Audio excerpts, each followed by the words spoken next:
안녕하세요. 고세훈입니다.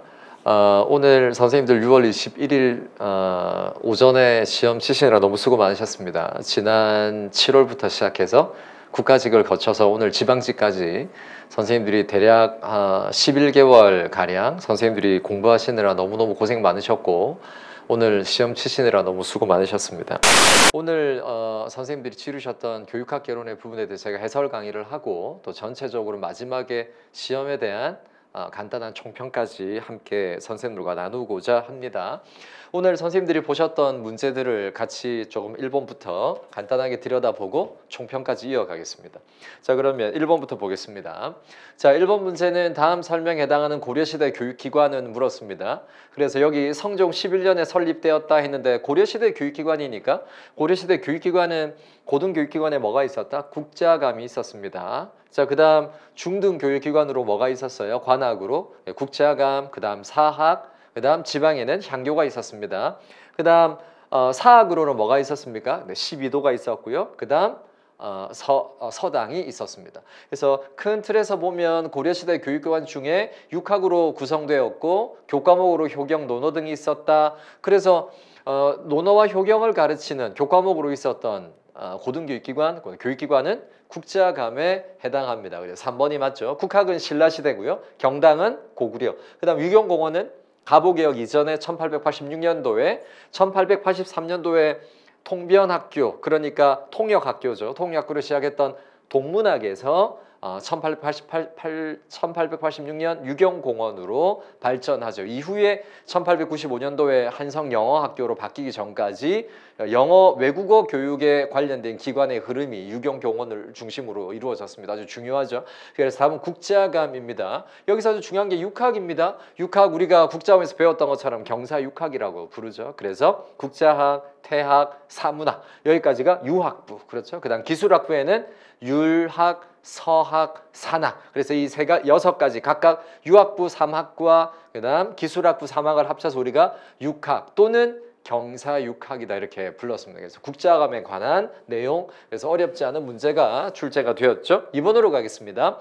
이번은 20세기 전기의 교육 철학에 해당합니다. 진보주의 교육 철학에 대한 설명으로 옳지 않은 것을 물었습니다. 교육은 생활 그 자체다. 그러니까 교육은 외적인 어떤 목적을 가지는 게 아니라 그 자체로 목적을 가진다. 내재적 목적을 나타내는 아주 중요한 존 듀이의 문장 중에 하나죠. 학습은 아동의 흥미와 관련되어 있다. 진보주의 교육에서 가장 중요한 핵심 키워드 중에 하나가 흥미입니다. 흥미는 아동의 경험을 기반으로 학생들에게 교육과정 안에 아동 중심의 몰입을 위한 교육을 이어갈 때 가장 중요한 키워드 중에 하나가 흥미예요. 그래서 진보주의 교육에서 존 듀이가 말하는 흥미를 제외하고는 흥미를 빼고 진보주의 교육을 말하기 어려울 정도로 흥미의 개념은 존 듀이에게서 대단히 중요하다. 이 흥미가 결국 교육적 경험으로 이어지고 교육적 경험은 학습의 과정에서 학생들의 문제 해결적 사고, 반성적 사고로 이어지는 하나의 서클링, 하나의 서클을 이루어요. 그래서 아주 중요한 게 흥미다. 자, 그러니까 모든 교육 과정의 내용은 아동의 경험은 아동의 실제적인 흥미와 연관되어 있어야 합니다. 이게 진보주의 교육이고 경험 중심 교육 과정으로 이어지는 아주 중요한 개념이죠. 학교는 협동을 장려하는 곳이어야 합니다. 그래서 존 듀이가 20세기 명제를 썼죠. 책 이름이 뭐였어요? 그래서 민주주의와 교육, Democracy and Education입니다. 그래서 교실은 하나의 마이크로 소사이어티, 소형사회. 그래서 여기에서 뭘 배워야 된다? 민주주의 시민으로서의 자질을 함양할 수 있는 민주주의의 절차와 가치를 체험하고 경험하는 공간으로서의 학교. 그래서 민주주의에서 아주 중요한 덕목, 벌처가 뭐죠? 협업, 협동입니다. 자, 그래서 1번, 2번, 3번 지문은 다 진보주의를 잘 나타내는 문장이었어요. 네 번째, 위대한 고전 읽기, Great Books, 그렇죠? 고전 읽기 교육을 강조한 이걸 통해서 인문 교양 교육, 직업 교육 이전에 이미 교양인으로서, 자유인으로서, Liberal Arts, Liberal Education으로서의 교육을 강조했다. 뭐죠? 항존주의 교육입니다. 대표적으로 허친스, 아들러 같은 학자들입니다. 3번으로 가겠습니다. 지식의 구조와 나선형 교육과정의 개념을 주장한 학자는 다 우리가 잘 알려진 것처럼 학문 중심 교육과정을 제안했던 브루너죠. 파이나는 누구죠? 답은 파이나는 아니지만 파이나를 학자는 우리가 여러 번 강조했던 학자입니다. 파이나는 교육과정의 재개념주의를 강조했던 학자고 특히 실존적 재개념주의를 이야기했습니다. 그래서 우리한테 잘 알려진 어떤 개념? 쿠렐의 개념. 커리큘럼에서 쿠렐의 교육과정이 reconceptualization, 재개념화되어야 한다. 그래서 학습자 중심의 교육과정을 나타내는 아주 중요한 개념이 쿠렐의 개념인데 그 실존적 재개념화에서 쿠렐을 제안한 학자가 바로 파이너입니다. 동시에 파이너는 또 뭐를 분류했다? 교육과정이 연구의 과정, 역사를 분류했습니다. 전통주의, 그 다음 개념 경험주의, 그 다음 재개념주의 이렇게 교육과정의 연구 역사, 연구의 이론의 역사를 분류한 학자가 파이너이기도 합니다. 사이즈너는 예술적 비평모형이죠. 어디에 속한다? 교육과정의 재개념주의에 속한 학자입니다. 브루너 답이죠. 4번 보빗은 과학적 관리론을 학교 행정에 적용한 학자죠. 그래서 크게 보면 전통주의에 속하는 학자입니다. 그래서 답은 브루너입니다. 제롬 브루너 4번입니다. 자, 4번 생활 지도를 받은 학생을 진학 혹은 졸업 후에도 계속 체계적으로 지도하는 생활 지도 활동을 우리가 팔로우업 서비스, 추수 활동이다 이렇게 불렀습니다. 정치 활동은 학생이 적성이나 진로에 맞게 적절하게 아동에게 학생에게 교육 과정이나 또 방과 후 여러 가지 활동들을 제안하고 배치시키는 과정이 정치죠. 학생 조사 활동은 주로 학기 초에 학생을 이해하기 위해서 학생 종합 학생 기록부나 생계부나 또 다양한 면접이나 관찰을 통해서 학생을 이해하는 활동입니다. 정보 제공 활동은 학생들에게 개인적인 측면, 사회적인 측면, 교육적 측면의 다양한 정보 등을 제공해 주는 걸 우리가 정보 제공 활동인데 우리 시험에서는 정치 활동과 정보 제공 활동을 좀 많이 헷갈릴 수 있어요. 그렇지만 정치 활동, 정보 제공 활동은 아니었고 사례문은 추수 활동에 관한 내용이었습니다. 5번으로 가겠습니다. 간의 수업 사태. 제가 늘 강의에서 선생님들에게 간에는 교육 방법이 공학에서 특히 체계적 접근의 수업 설계에 정점에 있는 사람이 간해라고 이야기했어요. 그래서 간해 이후에 나온 학자들은 다 간해의 이론을 다 확장시키고 보완한 개념들이었다 이렇게 이야기할 정도로 간해가 중요한데 이번에 간해가 또 나왔습니다. 이번에 나온 간해는 전형적으로 목표별 수업 이론, 그러니까 언어 정보나 지적 기능, 인지 전략이나 운동 기능이나 태도와 같은 목표별 수업 이론이나 또 간해의 내적 조건, 외적 조건과 같은 문제가 출제되지 않고 이번에는 간해가 말한 9가지 수업 사태, 그렇죠? 아주 중요한 내용이었죠. 수업 사태가 나오는데 수업 사태 순서를 주고 이 순서에 들어가는 내용이 뭐냐입니다. 가는 제일 먼저 뭐가 이루어져야 된다? 학습자에게 주의를 집중시켜야 됩니다. 왜? 간의 수업 사태는 학습자의 인지적, 내적 과정, 정보 처리 과정에서 우리가 제일 먼저 하는 게 주의 집중이잖아요. 그러니까 교사는 뭐를 제공해야 된다? 주의 집중을 제공해야 됩니다. 그래서 주의 집중을 획득해야 됩니다. 자, 그 다음 학습 목표를 제시하고 선수 학습 재생, 여기까지가 수업의 도입부라고 배웠어요. 자극 자료를 제시하고 그 다음 수업 자료입니다. 수업 자료 제시한 다음에 교사는 학생들에게 이 수업 자료를 어떻게 학습해야 되는지에 대한 학습 안내를 제공해 주어야 합니다. 그래서 학습 안내를 제공한 다음에 수행을 유도하고 수행을 관찰한 다음에 피드백을 제공하고 그 다음 수행평가 이후에 최종적으로 수업의 마지막에서는 뭐가 이루어진다? 파지와 전이를 촉진해 줍니다. 다양한 연습 문제나 문제를 해결할 수 있는 문제를 제공해 주어서 학생들이 그 단위 수업 시간에 배웠던 내용들을 잘 파지하고 기억하고 또 다음 장면에 잘 전이될 수 있도록 문제를 해결할 수 있는 다양한 연습 문제를 제공하는 파지 및 전이를 촉진하는 게 수업의 마지막 교사가 학생들에게 제공해야 될 외적 조건으로서의 수업 사태였습니다. 그래서 9가지 우리가 학자의 정보 처리 과정에 맞추어서 교사의 수업이 제공되는 과정을 이해하고 있기 때문에 선생님들이 어렵지 않게 C, A, B 순서를 찾아냈을 거라고 생각합니다. 6번으로 가겠습니다. 6번에 보시면 교육평가 유형에 대한 설명인데 교육평가 유형 첫 번째, 규준지향 평가는 전형적인 결과 지향의 상대적 서열화 평가입니다. 근데 여기서는 서열과 관계없이 판단한다고 했으니까 서열과 관계없이 판단하는 건 준거 지향입니다. 그러니까 1번 지문이 틀렸다. 그래서 1번이 틀린 지문이고 준거지향 평가는 학사가 정해진 목표에 도달했는지 판단하는 성취도 평가입니다. 그렇죠? 형성평가는 교수학습이 진행되는 동안 수업이 진행되는 동안 수업 방법의 개선을 위한 평가, 아주 중요한 평가죠.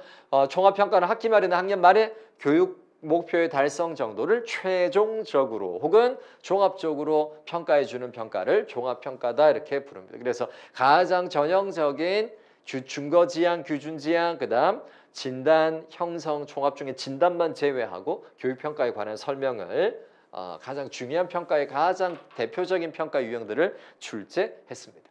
7번으로 갑니다. 갈등론적 관점에서 학교 교육을 바라본 학자에 해당하지 않는 사람은 그래서 7번 문제도 전형적인 문제죠. 기능론이냐 갈등론이냐. GDK 보편사회화와 특수사회를 이야기했던 우리 현대 교육사회학의 아버지라고 불릴 만큼 기능론자죠. 보울즈와 진티스는 누구죠? 경제적 불평등 재생산을 이야기했습니다. 그래서 상위 계층의 아이들에게 어떤 맞는 교육과정과 하위 계층에 맞는 아이들에게 교육과정을 제공해 줌으로써 교육과정을 차별화해주고 이 교육과정의 차별화는 결국 자본주의가 가지고 있는 모순적인 관계를 학교 교육과정을 통해서 자연스럽게 재생산, 정당화하는 기능을 한다. 이게 보일즈와 진티스의 경제적 불평등 재생산 이론입니다. 무르디의 그다음 학교의 교육과정과 생산관계, 교육관계와 생산관계를 대응해 보니까 코레스폰던스 디어리죠. 상응하고 대응한다. 그래서 경제적 불평등 재생산.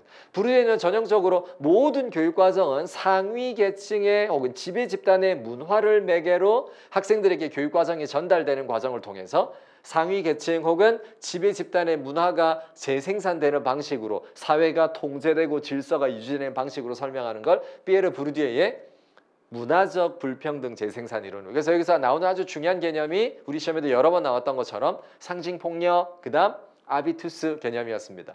애플은요.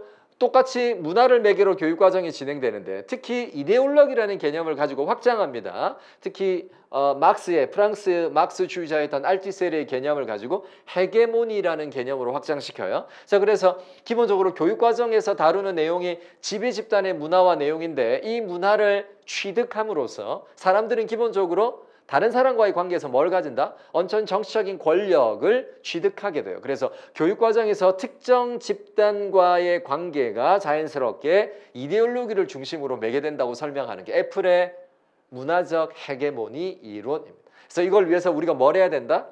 좌파, 그래서 우리 교육과정이 가지는 여러 가지 문제들을 비판적으로 의식하고 비판하는 좌파들의 연대, 그래서 교육의 민주화를 추구해야 된다. 그런 점에서 이 애플은 특히 무슨 이론이다? 상대적 자율성 이론이다 이렇게 불렀습니다. 그렇죠? 그래서 상대적으로 자율성 이론의 관점에서 인간의 주체적인 결단이 우리 교육과정에서 강조하는 여러 가지 문화적 불평등한 헤게모니를 극복할 수 있다 이렇게 보는 관점이 상대적 자율성 이론이죠. 그래서 우리가 배웠던 것처럼 대표적으로 상대적 자율성 이론이 이런 애플의 문화적 헤게모니 이론이나 그 다음 또 누가 있다? 그렇죠. 저항이론, 그렇죠. 저항이론 이후에 나오는 프레이리의 실천적 민중교육론 이런 것들이 다 상대적 자율성 이론에 속한다 이렇게 볼 수 있습니다. 윌리스의 저항이론이죠. 8번으로 가겠습니다. 교수 매체의 효과적인 선정과 활용을 위한 어시어 모형에서 R의 단계는 이번 시험은 전반적으로 작년 지방직 시험이나 최근에 있었던 국가직 시험에 비해서 전반적으로 문제 지문이 되게 짧거나 매우 simplified, 굉장히 단순하게 질문을 했던 게 좀 특징 중에 하나입니다. 제가 나중에 총평에서 다시 한번 언급하겠지만 자, 어시어 모형입니다. A는요, analyze, learner, 분석입니다. S는 state objects, 그 다음 S는요, select material입니다. 그러니까 여러 가지 수업의 매체들을 선정해야 되고요. U는 utilize material, 이제 선정된 매체들을 제작하고 활용해야 됩니다. 제작된 걸 활용해야 되겠죠. utilize. R은요, require learner participation. 그래서 학습자를 뭐 해야 된다? 적극적으로 참여를 유도해야 된다. 이게 필요하다. 그래서 이 R은 require learner participation에서 학습자의 적극적 참여 유도라는 측면이고요. 그 다음 E는요, evaluation입니다. 그래서 뭐를 학습 목표의 달성 정도, 수업 효과의 효과성, 매체의 효과성 정도를 evaluation 해줘야 합니다. 그래서 답은 학습자 참여 유도에 해당한다. 이렇게 볼 수 있습니다. 9번으로 가겠습니다. 교육사회학 연구의 세석적 접근에 대한 설명으로 옳지 않은 것은 했습니다. 앞서 우리 교육사회학의 문제 중에 기능론이냐 갈등론이냐를 구분하는 문제가 나왔는데 9번 문제는 교육사회 연구에서 해석적 접근이니까 크게 거시적 접근이 아니라 미시적 접근이고 미시적 접근에서 가장 많이 쓰는 방법론이 해석적 방법론입니다. 해석적 방법론은 기본적으로 질적 연구를 해요. 거시적 접근은요, 양적 연구를 합니다. 연역적 접근과 사고를 강조하는 건 거시적 접근이에요. 연역적 접근과 사고를 강조하는 거시적 접근이고, 자, 그러면 해석적 접근은 뭐를 강조한다? 연역적 접근이 아니라 귀납적 접근을 강조하고 사고를 강조하지 않고 참여와 관찰에 의한 이거 우리가 사회 관찰 참여 연구라고 부릅니다. 그래서 미시적 접근은 주로 관찰과 참여 관찰을 통해서 귀납적으로 구체적인 사회적인 구체적인 현상들을 들여다보고 교육을 이해하려는 관점이기 때문에 귀납적 접근과 참여 관찰에 의한 연구를 강조합니다. 교육의 내적 과정을 강조합니다. 미시적 접근에서 말하는 교육의 내적 과정은 두 가지 의미가 있다고 이야기했어요. 내적 과정 첫 번째는 교실에서 이루어지는 교사와 학생 간의 인터액션, 상호작용. 두 번째는 교육 과정 안에서 다뤄지는 컨텐츠, 교육 과정에서 다루는 컨텐츠, 내용이 어떤 의미를 학생들과 상호작용하는지, 그래서 그 교육 과정의 내용이 학생들과 어떻게 상호작용하고 어떻게 우리 사회를 통제하고 질서를 유지하는지를 들여다보려고 하는 게 내적 연구예요. 그래서 이거 우리가 교육의 내적 과정에 대한 무슨 분석이다? 미시적 분석이다. 기능론과 갈등론의 접근을 비판하면서 등장한 대안적 접근이다. 그래서 여기 말하는 교육사회 연구에서 기능론과 갈등론을 비판하면서 나온 대안적 연구니까 이런 미시적 접근의 교육학을 우리가 뭐라 불렀어요? 새로운 교육학이라고 해서 신교육 사회학이다 이렇게 불렀습니다. 이게 대안적 접근이죠. 그래서 9번에 틀린 지문은 2번입니다. 자, 초중등 교육법상 교직원의 임무로서 옳지 않은 것은 여러 번 출제되었던 교육관계법이죠. 교직원의 초중등 교육법에서 규정하고 있는 교직원의 임무는 뭐냐? 교사는 법령이 정하는 바에 따라서 모든 교육행위나 행정행위는 법령이 근간에 따라서 이루어집니다. 이게 제일 중요하죠. 예외가 없어요. 다 법령이 정합니다. 수석교사는 교사의 교수연구활동을 지원하며 학생을 교육한다. 학생도 교육하지만 수석교사는 15년 이상 된 경력교사 중에 수석교사로 합격한 수석교사가 된 분들은 학생들만 가르치는 게 아니라 주로 교수학습 활동에 대한 연구, 그다음 교사들에 대한 장학 활동 등을 합니다. 행정직원은 법령에서 정하는 바에 따라 학교 행정 사무를 담당하고 여기까지만 썼으면 맞는데 학생을 교육한다. 우리 선생님들이 이제 이번에 지방직 시험에 합격해서 이제 올해 본청이나 지원청이나 학교의 행정직원으로 가시게 될 텐데, 사무관으로 가시게 될 텐데, 뭐죠? 이 학생을 교육한다고 하면 말이 안 되죠. 학생을 교육할 수 있다는 건 교원의 자격을 가지고 있어야 됩니다. 그러니까 안 되는 거죠. 3번이 틀렸습니다. 교장은 교무를 총괄합니다. 이게 교장이죠. 민원 처리를 책임지고 소속 교직원을 지도 감독하고 학생을 교육한다. 교장이 민원을 직접 처리한다는 의미는 아니에요. 민원 처리를 하고 그 전체 민원 처리의 과정과 결과를 책임지는 사람이 누구다? 교장이다. 교직원을 지도하고 학생을 교육합니다. 교장 선생님도 학생을 교육할 수 있고 수업할 수 있습니다. 그래서 답은 3번이 틀렸습니다. 11번으로 가겠습니다.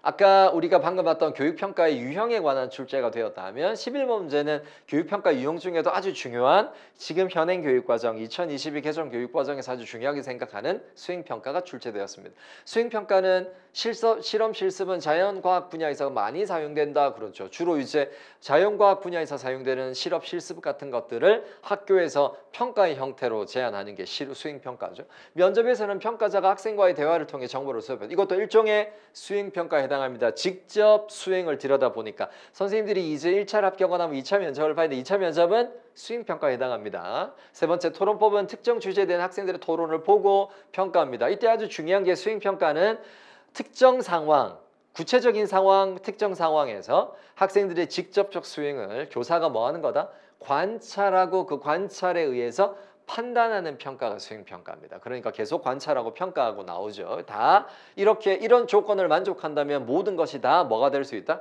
수행평가가 될 수 있습니다. 수행평가의 개념은 굉장히 광범위해요. 세 가지 조건, 특정 상황에서 학생들이 직접 수행을 교사가 관찰하고 판단하는 모든 평가의 형태는 다 수행평가가 될 수 있습니다. 실기시험은 자연스러운 상황이 아니라 잘 통제된 상황에서 실시한다. 자연스러운 상황에서 실시되죠. 잘 통제된 상황은 기존 지금까지 있었던 무슨 평가였다? 간접평가, 사지선다형 평가 이런 것들이 잘 통제된 평가고 수행평가는 가장 기본적인 구체적이고 실제적인 자연스러운 상황이나 맥락에서 이루어지는 평가가 실기시험 수행평가입니다. 답은 4번이 틀렸습니다.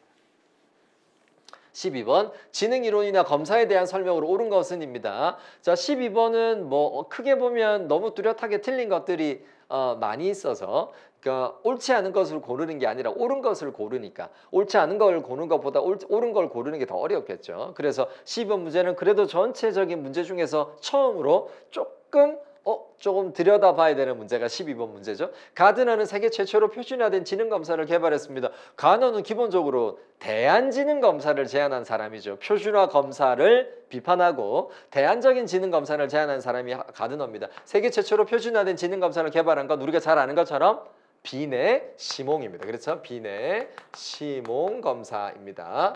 그래서 비내 시몽 검사는 1905년도에 비내와 시몽이 최초로 표준화된 지능 검사를 제안했습니다. 카프만 아동용 지능 검사는 비언어적 척도를 포함한다. 자, 카프만 아동용 지능 검사는 KABC 검사라고 부르는데 우리가 배웠던 것처럼 KABC 검사는 동작성 검사와 언어성 검사로 이루어져 있습니다. 여기서 동작성 검사를 뭐라 부른다? 언어적 척도를 포함합니다. 그래서 답은 2번이 맞습니다. 1번 틀렸고요. 3번 웩슬러 검사는 언어, 논리, 수학, 공간, 음악, 지능으로 구성된다. 어디서 많이 봤죠? 그래서 논리, 수학, 그다음 음악, 지능은 웩슬러 검사에 포함되지 않습니다. 어디서 많이 봤어요? 논리, 수학, 지능, 음악, 지능? 그렇죠. 가드너의 8가지 지능의 포트폴리오를 들여다볼 때 논리, 수학이나 음악, 지능을 평가합니다. 그러면 웩슬러 지능검사는 언어 이해, 언어 포함되고요. 그다음 시공간입니다. 시공간 포함됩니다. 그 외에 3가지가 더 있어요. 그러니까 예컨대 작업 기억에 관한 평가, 작업 기억의 처리 속도에 관한 평가, 그다음 추론에 관한 문제가 출제가 됩니다. 검사를 해요. 그래서 작업, 기억, 그다음 처리 속도, 얼마나 정보를 빨리 처리하는지, 그다음 유동, 추론이라는 영역, 요 3가지, 그 다음 시공간, 언어 이해 모두 5가지를 포함하고 있습니다. 3번도 틀렸죠. 4번 스탠포드 비내 지능검사는 비내 시몽 검사가 가지는 문제를 극복하기 위해서 나온 거죠. 지능검사에서 IQ는 여기서 IQ는 RIQ 비율 지능 지수입니다. 생활 연령을 정신 연령으로 나눈 값 여기까지는 맞는데 10을 곱해 계산하는 게 아니라 100을 곱하죠. 그렇죠? 그래서 나온 비율 지능 지수가 RIQ다. 스탠포드 비내 검사다. 우리가 배웠습니다. 그래서 12번에 맞는 건 2번이고 1번, 3번, 4번은 조금씩 틀렸습니다.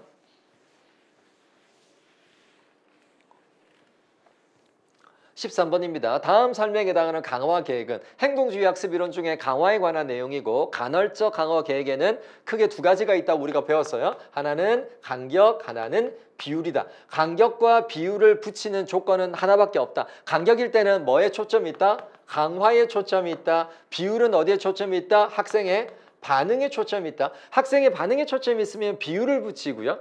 강화에 초점이 있으면 간격을 붙인다고 했습니다. 강화물은 일정한 시간 간격이 경과한 후에 제공된다. 지금 강화에 초점이 있으니까 간격이란 말을 붙여야 되고 일정한 시간 간격이니까 또 시간을 예측할 수 있으니까 이게 무슨 간격이다? 고정 간격이다. 이렇게 말할 수 있습니다. 예측할 수 없다면 변동 간격이 되겠죠. 적용 사례로 기말고사에 대한 성적을 제공하는 것을 들 수 있다. 기말고사는 고정된 시간 안에 고정된 강화와 고정된 결과값을 우리가 예측할 수 있죠. 언제 시험을 보는지, 언제 결과가 나온지를 다 예측할 수 있습니다. 언제 강화가 주어지는지 다. 전형적인 기말고사나 중간고사가 고정 간격에 속해요. 자, 그러면 제가 선생님들의 질문을 던질게요. 쪽지 시험. 선생님이 갑자기 얘들아 교과서 닫아라. 선생님하고 잠깐 평가할 거다 하면 이게 뭐가 될까요? 선생님이 시험을 주는 거니까 강화예요. 주는 건 다 강화입니다. 강화인데 이거는 언제 예측할 수 없는 강화니까 고정 간격이 아니라 쪽지 시험 같이 갑자기 치는 시험은 변동 간격이 됩니다. 그렇죠? 그래서 시험의 종류에 따라서도 고정 간격이냐 변동 간격이냐 구분할 수 있습니다. 자, 그다음 잘 아는 것처럼 비율은 학생의 반응에 초점이 있는 거니까 비율이니까 그 비율을 고정시켜 놓고 강화를 주면 고정 비율입니다. 예컨대 선생님이 10문제를 다 풀면 나가 놀 수 있다 하면 학생들이 10문제를 다 풀면이라는 학생의 반응이 초점이 있으니까 비율이 붙고 10개로 고정이 돼 있으니까 고정 비율이죠. 그런데 10개를 풀어야 나갈 수 있다 말 안 하고 얘들아 이거 다 풀면 나갈 수 있다. 언제 얼마나 풀어야지 언제 선생님이 강화를 줄지를 모르니까 그거는 변동 비율이 됩니다. 자, 우리가 너무 잘 아는 문제고 13번도 어렵지 않게 선생님들이 문제를 풀었을 거라고 생각이 들어요. 14번입니다. 다음 설명에 해당할 리더십 이론입니다. 번즈가 제안했고 바스 혹은 베스가 발전시켰습니다. 리더십 핵심 요소로 이상적 영향력, 영감적 동기, 지적 자극, 개별적 관심. 아주 중요한 네 가지 요소죠. 리더는 구성원에게 인센티브를 제공하는 단순한 상호 교환적인 차원을 넘어서 인센티브는 뭐냐면 내가 열심히 일을 하면 거기에 대한 보상을 주는 거죠. 뭐 하는 거죠? 나의 노동과 또 리더가 가지는 어떤 무슨 권력? 보상 권력을 교환하는 거죠. 이거 우리가 거래적 리더십 혹은 교환적 리더십이라 부릅니다. 그게 아니라 그걸 뛰어넘어서 교환적인 차원을 give and take, 그 다음 교환을 넘어서 조직 목적에 헌신하도록 하고 기대 이상의 성과를 달성하게 하는 거. 우리에게 너무 잘 알려진 가장 유명한 대안적 리더십으로서 뭐다? 변혁적 리더십, 트랜스포머티브 리더십을 이야기합니다. 분산 리더십 누구죠? L 모어죠. 광범위한 리더십, 수직적 리더십과 수평적 리더십의 블렌딩. 그다음 리더들, 교사들 상황이 서로 상호작용하면서 드러나는 리더십, 이렇게 분산적. 거래적 리더십은 변혁적 리더십의 반대 개념이죠. 문화적 리더십은 서지오바니가 제안했습니다. 학교를 뭐로 보는 거죠? 이완 조직으로 보고 문화를 매개로 학교 조직의 통합을 이끌어낼 수 있는 조직을 문화적 리더십, 변혁적 리더십이 답입니다. 15번으로 가겠습니다. 다음 설명에 해당하는 장학의 유형은 교육행정에서 두 번째 문제죠. 단위학교에서 일상적으로 빈번하게 수행되기 때문에 일상장학이라 부른다. 우리가 바로 이 문장을 보고 나서 아 이거 약식이구나, 전통적 장학이구나, 선생님들이 바로 답을 찾아냈을 거라고 생각이 듭니다. 교장이나 교감이 간헐적으로 혹은 교감 대신에 수석 교사가 할 수도 있습니다. 짧은 시간 동안 학습 순수나 수업 참관을 통해 교사의 수업이나 학급 경영 활동을 관찰하고 교사에게 지도 지원을 제공하는 활동. 이거 우리는 약식이다. 자기 장학은요. 외부 장학의 도움 없이 교사 스스로 자신의 직무 역량을 기르는 거. 약식 장학이죠. 임상 장학은 장학자, 피장학자 사이에 친밀한 1대1의 관계를 기반으로 수업 전 회의, 그다음 관찰, 그다음 수업 후 회의를 통해서 모든 과정의 수업의 문제를 해결하기 위한 교사 중심의 혹은 수업 중심의 장학. 그래서 이거 우리가 수업 중심 대표적인 수업 장학으로서 임상 장학을 이야기했죠. 네 번째 동료 장학은 말 그대로 둘 이상의 교사가 서로 수업을 참관하고 조언하고 지도하고 서로 멘토링하는 일련의 모든 과정을 통해서 교사 개인의 직무 역량, 수업 역량을 길러내고 더 나아가서는 조직의 역량이나 학교 역량을 이끌어내는 데 초점이 있는 교내 자율 장학, 대표적인 장학이 동료 장학이었습니다. 16번으로 가겠습니다. 평생교육에 대한 설명으로 옳지 않은 것입니다. 16번 문제는 평생교육의 개념에 관한 문제죠. 특히 학문적 개념으로서의, 학문적 정의로서의 평생교육을 물었던 문제입니다. 학교가 교육을 독점하는 것을 인정하지 않죠. 학교가 교육을 독점하면 평생교육이 이루어질 수 없죠. 왜냐하면 평생교육은 학교 이후에도 계속해서 lifelong education을 이해하는 게 평생교육이기 때문에 1번이 틀렸습니다. 계획적인 학습과 우발적인 학습을 모두 포함합니다. 그렇죠. 그래서 형식교육, 이걸 우리 뭐라 부른다? 형식, 그 다음 비형식, 그 다음 무형식. 이 모든 교육을 다 포함하는 개념입니다. 모든 기관과 모든 장소에 이루어지는 교육을 수평적으로 통합하는 거죠. 그래서 평생교육에서 우리가 아주 중요한 키워드가 통합인데 수평적 교육의 통합, 그 다음 무덤에서 요람에서 무덤까지 수직적 통합. 그렇죠. 그래서 유치원에서부터 평생교육에 이르기까지, 노인학교에 이르기까지, 그 다음 교육을 받을 때 학교 교육도 받을지만 사회교육, 인터넷 여러 가지 부문에서 우리가 교육을 받을 수 있죠. 그래서 수평적 통합과 수직적 통합을 이야기하는 게 학문적 정의로서의 평생교육인데 16번 문제는 평생교육의 학문적 정의, 광의의 의미로서의 개념을 물었던 문제다. 이렇게 볼 수 있습니다. 1번이 틀렸습니다. 특히 학교가 교육을 독점하면서 생기는 반교육적 현상을 비판한 대표적인 학자가 누구였죠? 그렇죠. 이반 일리치의 디스쿨링 소사이어티, 탈학교론도 바로 학교가 교육을 독점하면서 생기는 문제점을 비판하면서 대안교육으로서 학습 조직망을 강조한 게 일리치의 개념이었죠. 17번으로 갑니다. 평생교육법상 평생교육사에 대한 설명으로 옳지 않은 것은 16번 문제는 평생교육의 학문적 정의에 관한 문제를 출제하고 17번은 평생교육법을 바로 이어서 문제를 출제했습니다. 평생교육사는 평생교육의 기획이나 진행, 분석, 평가 등을 담당하는 사람입니다. 그렇죠. 평생교육사 자격증은 다른 사람에게 빌려주거나 빌려서도 아니 되고 이를 알선해서도 아니다. 이거는 뭐 우리가 몰라도 당연히 그런 거죠. 평생교육사의 등급이나 직무 범위, 이수과정, 연수나 자격증의 교부 절차 등 다 대통령령으로 정한다. 우리가 평생교육사와 관련돼서 배울 때 관련된 기준은 다 뭐와 관련돼 있다?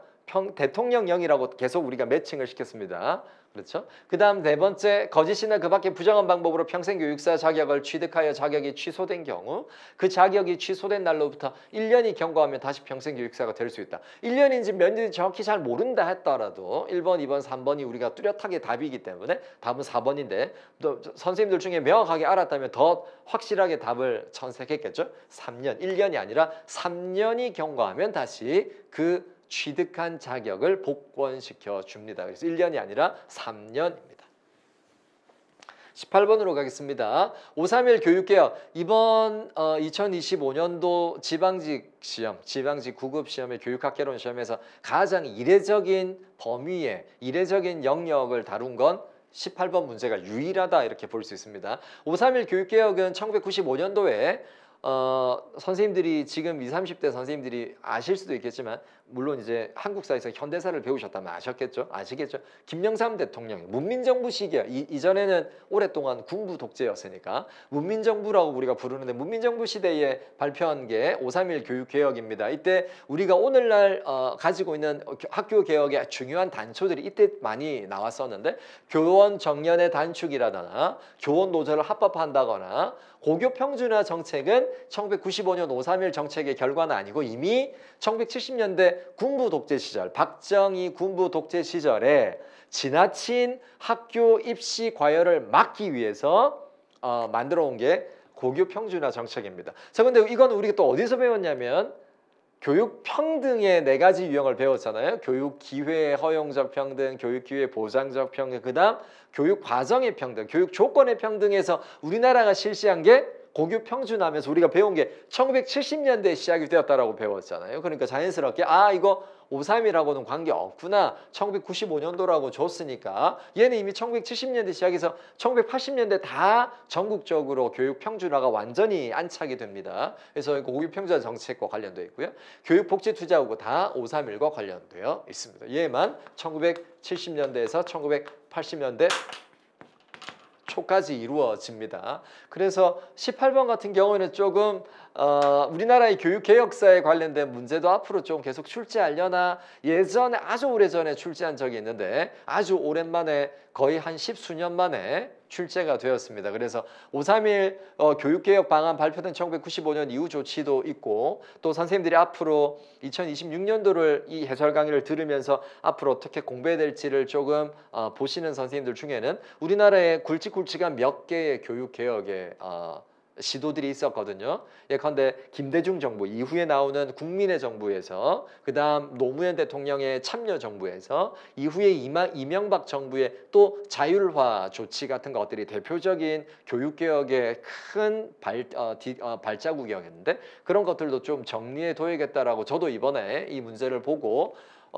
예상하지 못했던 부분에서 조금 출제를 했지만 선생님들이 한국사를 좀 꼼꼼하게 공부하시는 선생님들도 이제 1공화국, 2공화국, 3공화국, 4, 5공화국 현대사를 조금씩 공부하셨을 텐데 그걸 알고 있어도 고교 평준화가 언제 도입됐는지도 선생님들이 알고 있으면 그렇게도 문제를 풀 수 있었던 문제였다 이렇게 볼 수 있고 혹은 교육 평등을 우리가 배웠을 때 교육과정의 평등에서 조건의 평등에서 고교 평준화 정책이 언제 70년대 이후에 도입되었다 우리가 이론 강의에서 각주에서 다루기도 하고 강조하지는 않았지만 언제 이게 도입되었다라고 했던 부분도 기억하셨다면 답을 좀 낼 수 있었던 부분이었다 이렇게 볼 수 있습니다. 19번으로 갑니다. 플라톤의 사상에 대한 설명입니다. 플라톤의 사상은 고대 교육에서 소크라테스, 플라톤, 아리스토텔레스까지 이어지는데 이데아의 세계는 지속적으로 변화한다 이게 이제 틀렸습니다. 그렇죠? 그래서 이데아의 세계는 지속적으로 하는 게 아니라 이데아의 세계를 우리가 뭐라고 배웠어요? 영혼의 세계죠, 영혼. 그래서 영혼의 세계는 기본적으로 불변합니다. 이게 이제 우리의 모상이 되는 거예요. 오히려 지속적으로 변하는 건 현실의 세계. 그래서 플라톤 같은 학자는 이데아를 영혼의 세계라고 불렀고요. 우리가 살아가는 현실의 세계를 육체 혹은 몸이라고 불렀습니다. 그래서 영혼은 변하지 않고 변하는 건 몸이에요. 몸, 육체입니다. 육체. 육체가 변합니다. 그래서 영혼은 이데아에 속하고 그다음 몸은 여기에 속합니다. 이거 우리가 이원론적 세계관이다. 이원. 우리 세계를 두 가지로 쪼개서 봤기 때문에 이원론적 세계관 이렇게 불렀죠. 귀족주의와 엘리트주의 성격을 갖습니다. 기본적으로 모든 고대 시대는 귀족주의 시대였어요. 귀족의 시대였죠. 그래 귀족주의 교육의 특징은 플라톤도 동일하게 귀족주의 중심의 교육을 갖습니다. 통치자 계급에게 절제의 덕을 시민 강조는 틀렸죠. 통치자 계급은 절제의 덕이 아니라 지혜의 덕을 갖춰야 됩니다. 이 덕은 이데아를 말하죠. 그래서 교육의 가장 이상적인 목적 이데아는 통치자에게는 지혜, 군인 계급에게는 용기, 그다음 시민 계급에게는 절제. 물론 이 당시에는 시민이라는 개념이 귀족을 중심으로 가리키는 개념이 시민이었습니다. 그래서 남자 성인만 가리키는 개념이 시민, 자유민의 개념입니다. 이때 말하는 시민 계급은 바로 절제를 갖춰야 되는데 자 이게 틀렸죠. 그래서 이상국가에서 인간의 계급은 4개로 분리된 게 아니라 3개로 구분했습니다. 통치자 계급, 군인 계급, 시민 계급. 시민 계급은 절제, 군인 계급은 용기, 그다음 통치자 계급은 지혜. 그래서 우리가 지혜를 갖춰야 되는데 그래서 이거 무슨 정치라 부른다? 지혜를 가진 사람을 철인이라 불렀습니다. 우리 아이언맨을 말하는 철인이 아니라 지혜를 가진 필로소피 할 때 소피아입니다. 그래서 이거 우리가 이런 정치를 뭐라 부르냐면 철인 정치다. 그래서 지혜를 가지고 지혜자가 통치하는 걸 철인 정치라고 불러요. 그래서 플라톤과 관련되어 있습니다. 그래서 1번과 3번, 4번 틀렸고 3번이 맞습니다. 플라톤과 관련해서 제가 이제 해설 강의를 마무리하면서 잠깐 더 언급하면 플라톤은 우리 교육학개론 시험에서 항상 출제가 되면 조금 깊이 있게 출제를 해요. 그래서 선생님들이 고대 교육에서 플라톤을 공부하실 때는 플라톤을 조금 더 깊이 있게 정리해 두는 게 좋겠다. 지금까지 플라톤의 출제 역사를 보면 전반적으로 조금 더 깊이 있게 출제를 하고 있다. 이렇게 볼 수 있습니다. 마지막 20번 풀겠습니다. 20번 지방교육 자치에 관한 법률입니다. 교육지원청. 교육지원청은 우리 지방교육자치에 관한 법률에서 뭐라 부른다? 하급 행정기관 이렇게 명칭을 붙입니다. 법률상 교육감이 있고 부교육감이 있고 그다음 뭐가 있다? 하급 행정기관으로서 교육지원청을 둔다 이렇게 둡니다. 그래서 지방교육의 지역 수준의 거버넌스로서 가장 중요한 세 주체가 교육감, 부교육감, 그다음 그렇죠. 하급 행정기관으로서 교육지원청이 있습니다. 교육지원청의 관할 구역과 명칭은 누가 정한다? 대통령령으로 정합니다. 대통령령으로 정합니다. 교육지원청의 교육장을 두되 장학관으로 보하고 그 임용에 관해서 필요한 사항은 대통령령으로 정합니다. 이것도 대통령령으로 정합니다. 자, 그다음 교육지원청은 지방의 교육학위에 관한 사무를 담당하기 위해 설치된 하급 교육행정기관으로 특별시 광역시에는 설치할 수 있다. 이게 문장이 좀 제가 잘못 쓴 것 같습니다. 그렇죠. 제가 해설 강의와 해설 답안을 만들면서 같이 지문을 PPT에 정리하면서 잘못 썼습니다. 우리 원래 지문에는 없다라고 되어 있습니다. 설치할 수 없다입니다. 이거 틀렸습니다. 설치할 수 있다입니다. 왜요? 자, 3번과 4번은 서로 대척점에 있죠. 얘가 맞으면 얘가 틀리고 얘가 맞으면 얘가 틀릴 수밖에 없어요. 자, 시도 교육학에 관한 사무를 분장화해서 1개 또는 2개 이상 중요하죠. 시, 군 및 자치. 여기에 시가 포함되어 있잖아요. 특별시나 광역시는 시에 속합니다. 그럼 만약에 없다고 하면 얘가 틀리고 있다고 하면 얘가 틀리는 문장인데 없다고 했으니까. 그런데 이게 맞는 문장이죠. 4번이 초중도 교육법 지방자치에 대한 법률에서 교육지원청에 관한 법률로 내용이 맞죠. 3번이 틀렸습니다. 그래서 설치할 수 있다 입니다. 그래서 20번의 마지막으로 우리 교육관계법은 지방자치에 관한 법률이 나왔는데 그중에서도 하급행정기관으로서 교육지원청에 관한 문제가 출제가 되었습니다. 3번이 틀렸습니다. 자, 이렇게 선생님들과 1번부터 20번까지 그렇게 길지 않지만 중요한 내용을 골자로 선생님들에게 이번 지방직 시험에 관한 몇 가지를 선생님들과 같이 해설 강의를 들여다봤습니다. 자, 이제 해설 강의를 마무리하고 이제 이번 시험에 대한 총평을 들어가겠습니다.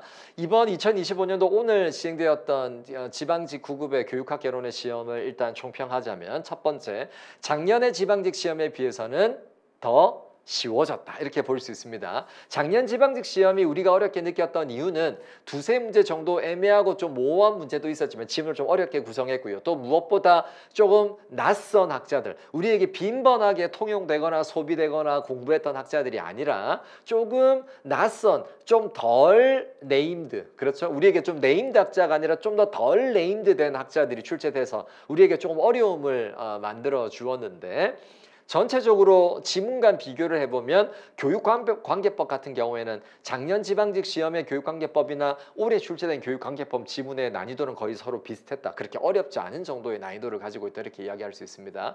첫 번째 총평을 해보면 작년 지방직 시험에 비해서는 올해 지방직 시험이 조금 더 쉬워졌다 이렇게 부를 수 있습니다. 두 번째 총평은 전체 우리가 5점 척도, 우리가 잘 아는 평정법, 평정척도법을 사용해서 5점 척도를 사용한다면 아주 어려웠다, 어려웠다, 보통이다, 쉬웠다, 선생님들 표현으로 개 쉬웠다, 그렇죠? 엄청 쉬웠다 이렇게 이야기한다면 제가 마음으로는 개 쉬웠다 이렇게 이야기하면 선생님들 중에 혹시 마음의 상처를 입을 선생님들이 계실 것 같아서 쉬웠다 정도 혹은 난이도는 중하 정도 이렇게 표현할 수 있을 것 같아요. 그래서 오늘 있었던 시험 교육학 개론의 난이도는 좀 쉬웠다 정도로 5점 척도에서 좀 쉬웠다 요 정도로 우리가 이야기할 수 있고, 우리가 9점 척도로 이야기한다면 중하 정도, 네, 혹은 하상, 중하와 하상 정도의 경계 정도로 이야기할 수 있습니다. 그러면 이거는 난이도로 보면 문항의 난이도를 우리가 전체로 완전히 들여다보기 어렵지만 문항 하나하나 좀 더 들여다보면 대충 문항의 평균 난이도가 65, 70 정도 이상이 되지 않을까 싶을 정도로 전반적으로 모든 지문은 매우 단순하고 길지 않고 어렵지 않게 모호한 문장을 거의 제외하고 매우 담백하게 단순하게 출제했다 이렇게 이야기할 수 있습니다. 자, 그러면 선생님들 앞으로 내년에 2026년도를 대비해서 국가직 시험이나 지방직 시험을 어떻게 대비해야 될까, 매년마다 해설 강의를 하면서 선생님들에게 늘 말씀을 드리는 거지만 교육학 개론은 처음부터 아주 어려운 시험이 아니에요. 말 그대로 이 시험은 교육학 개론이잖아요. 그러니까 영역별로 가장 중요한 학자들이나 이론을 중심으로 공부하고 출제할 수밖에 없습니다. 왜? 교육학 개론이기 때문에. 이 시험이 가지는 목표 자체가 선생님들에게 기본적으로 교육학에 대한 개괄적인 이해, 개괄적 이해 과정에서 가장 많이 언급되는 학자들을 중심으로 많이 출제하는 시험이기 때문에 영역별로는 굉장히 많고 암기할 게 많아서 선생님들이 이런 표현을 많이 쓰죠. 교육학은 너무 방대하다 이런 표현을 쓰는데 실제로 그렇게 방대하지 않고, 방대하다 하더라도 물리적으로 실제 출제되는 사람은 우리가 지난 7년간 10년간 분석해 보면 늘 출제되는 사람입니다. 제가 교육방법의 공학에서 선생님들에게 늘 말하는 사람들이 있잖아요. 그렇죠? 누가 있어요? 가네와 오스벨, 브루너와 오스벨, 가네, 라이겔루스, 그다음 블룸, 또 캐롤, 6명 제가 주로 많이 이야기하는데 6명이 주로 많이 출제가 되었습니다. 가네는 지금까지 너무너무 물론 카운팅할 수 있겠지만 늘 출제가 되는 학자죠. 그래서 늘 출제가 되고 늘 강조되는 학자를 중심으로 정확하게 이해하고 암기하시면 교육학 개론은 선생님들에게 그렇게 어려운 과목이 아니라고 생각이 듭니다. 또 실제로 그렇고요. 그래서 선생님들이 교육학 개론을 공부하실 때는 영역이 좀 많고 그다음 조금 처음 배울 때는 조금 이해해야 되는 내용도 있고 낯설기 때문에 교육학을 처음부터 접해서 구급을 준비하시는 선생님들이 많이 없잖아요. 그래서 대부분 다 교육학을 처음 접하는 선생님들이 더 많기 때문에 그게 더 메이저이기 때문에 기본적으로 교육학이 우리에게 매우 낯설고 어색한 옷인데 그러지 말고 우리가 어차피 이 옷을 멋있게 나한테 테일러해서 입어야 되잖아요. 그런